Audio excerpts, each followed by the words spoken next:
Hi, everyone. It's Denise Brown from the Caregiving Years Training Academy. This is part 2 of a special 3-part series that helps you figure out if this is the right time to launch a small business to support family caregivers. In the first part, I talked about government funding and how there was a little bit to help a little bit of family caregivers. And I really believe that that's not funding that we can count on, and that we can't really look to our government to provide programs that support and serve family caregivers. And instead, we have to look to ourselves. I really believe the solution is going to come from us and what we do to support and serve family caregivers. And here's why it's so important. There's a couple numbers that I really like to share because I think they tell the story. The first number is related to family caregiver stress. I ask, on a scale from 1 to 5, with 5 being most stressed, where's your stress? And the number is 4.09. This is an ongoing survey. It's never been lower than that. It's never been lower than 4.09. Stress is ever present. It's ongoing. We have a ton of really stressed out individuals in our community who don't know where to go for help. And 0% is the number of family caregivers on a different survey I do that indicate that they have energy. So I asked the question from a scale of 1 to 5, with 5 being really tired and 1 being energized. How tired are you? No one said 1, they're energized. 3% picked 2, 97% said they were at a 3, 4, or 5 in terms of how tired they are, or stressed and exhausted. Stressed and exhausted. We don't know where to turn for help. When I was caring for my parents, I was doing a lot of coordination. That's what we do. And my dad looked at me and he said to me one day, "But isn't there someone who is supposed to be helping us with this?" I said, "No, there isn't. That's why I'm doing it." He just was baffled by that. There wasn't someone somewhere that just like appeared and put together all the pieces of the puzzle.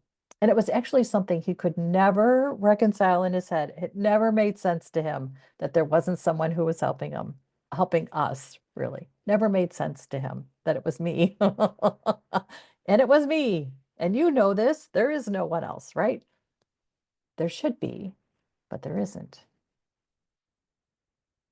In our certified caregiving consultant training program, our consultants consult with and coach family caregivers. And I wanted to give you some insights about what some of the clients say. We do an assessment, for instance, to help that family caregiver understand what they need. And one of the questions in an assessment we've been doing is, on a scale from 1 to 5, how much do you need a listener? And this family caregiver said 5, and then wrote, "I can only say I cried like crazy when I read the question about needing someone to listen." So we're exhausted, we're stressed, and we're silent in our struggle because we can't find someone who can listen. A client said this after a consultant presented him with a care plan. He said, "I struggled finding the motivation to write down solutions." He said, "I knew I should be doing this, but I just had no motivation to do it. It was so helpful you did this for me." It's because he's exhausted. This client is exhausted. He doesn't sleep at night. His spouse wakes him up all the time. He's exhausted. He's overwhelmed. Of course, he doesn't have the bandwidth to think through, I think I should write down what a care plan could be. It's impossible. It's impossible. Honestly, when I was caring for my parents, I remember looking at fruit and thinking, I don't know how I can wash that and chop it up. I just can't do it. It just is too much for us. These simple tasks that anybody else thinks, it'll take 5 minutes. It's just like, oh, I don't know if I can do it. It's so hard. And then another client said, I feel consumed by care needs. It's overwhelming. I need to talk it out with someone who understands and can just listen. Again, we we feel so cautious about who we talk to and how much we disclose during our caregiving experience. We know whose eyes are going to glaze over if we get into too many details. We know who is suddenly too busy to listen because we've gotten into too many details. So again, we are stressed and overwhelmed and silent about it because we can't find the right resource. And this is what they need. Family caregivers need a listener, a brainstormer, someone who simply listens to the problem, then says, okay, let's figure this out. What are the possibilities? A vent receiver. We hold it all in. We need someone who we can just vent to, who doesn't should on us, who doesn't tell us what to do, who doesn't try to fix us, who just says, tell me more. It sounds like a horrible day. A well-informed resource. So much is changing so quickly. It's really helpful to connect with someone who is staying on top of the changes. And for our certified caregiving consultants, I do that. I stay on top of the changes and share that regularly with our group of CCCs. I want them to be a well-informed resource. A family caregiver needs that.